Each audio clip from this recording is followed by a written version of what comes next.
Kami dari kelompok 3 akan membahas ancaman di bidang ekonomi.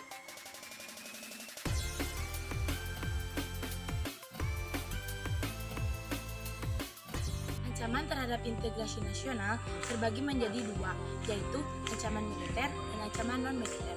Ancaman di bidang ekonomi termasuk dalam ancaman non-militer.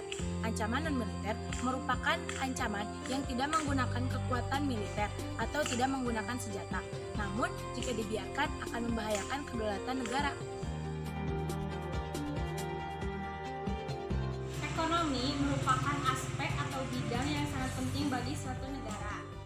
Ekonomi juga dijadikan sebagai salah satu posisi tawar-menawar antar negara atau hubungan internasional. Oleh karena itu, kondisi perekonomian sangat menentukan dalam pertahanan negara.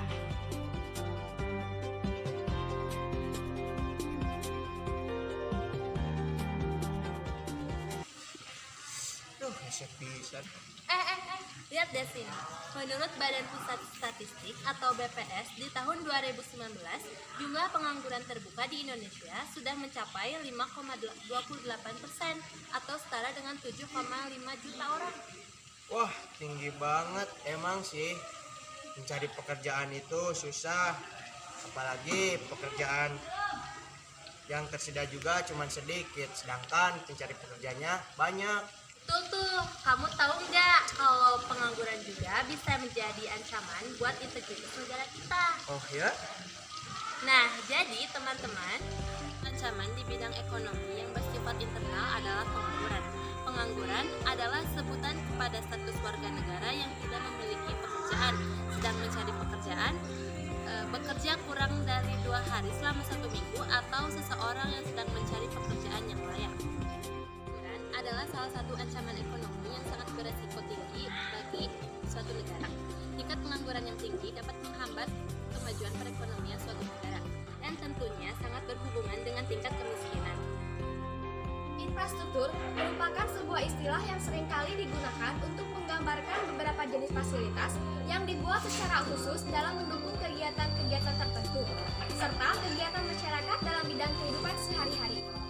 Infrastruktur yang tidak memadai dapat mempengaruhi tingkat perekonomian di Indonesia dan bisa menjadi ancaman yang dapat mempengaruhi stabilitas ekonomi. Hal ini disebabkan karena berbagai macam faktor, misalnya pembangunan yang tidak merata sehingga bisa mempengaruhi aspek ekonomi di sebuah daerah. Ancaman eksternal yang pertama adalah kinerja ekonomi yang buruk, yang mengakibatkan ekonomi di Indonesia terhambat. Karena tingkat daya saing yang rendah, maka ekonomi akan mengakibatkan stroke di satu tempat dan mungkin akan sulit untuk berkembang. Zaman sekarang, hampir segala aspek dalam kehidupan sudah maju dan berkembang, seperti halnya kemajuan perekonomian yang diakibatkan oleh pengaruh globalisasi. Disebut juga globalisasi perekonomian. Nah, sebelumnya, apa sih globalisasi perekonomian itu? Globalisasi perekonomian merupakan suatu proses kegiatan ekonomi dan perdagangan di mana seluruh negara-negara di dunia bersatu dalam satu kekuatan pasar yang semakin terintegrasi dengan tanpa rintangan batas teritorial negara. Globalisasi di satu sisi membukakan peluang bagi produk-produk dalam negeri untuk bersaing secara kompetitif dalam pasar internasional. Namun di sisi lain, globalisasi juga menyebabkan masuknya produk-produk luar ke dalam pasar domestik. Meski menjadi sebuah keuntungan, namun globalisasi perekonomian juga dapat mengancam kedaulatan perekonomian negara. Sebagai contoh, yang pertama, daya saing produk lokal menjadi kalah. Yang kedua, tajamnya kesenjangan sosial.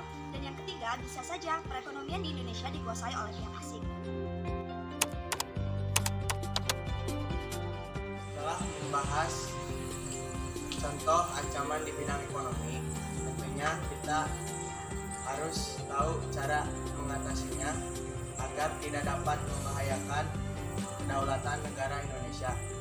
Nah, apa saja ya kira-kira contoh cara mengatasinya?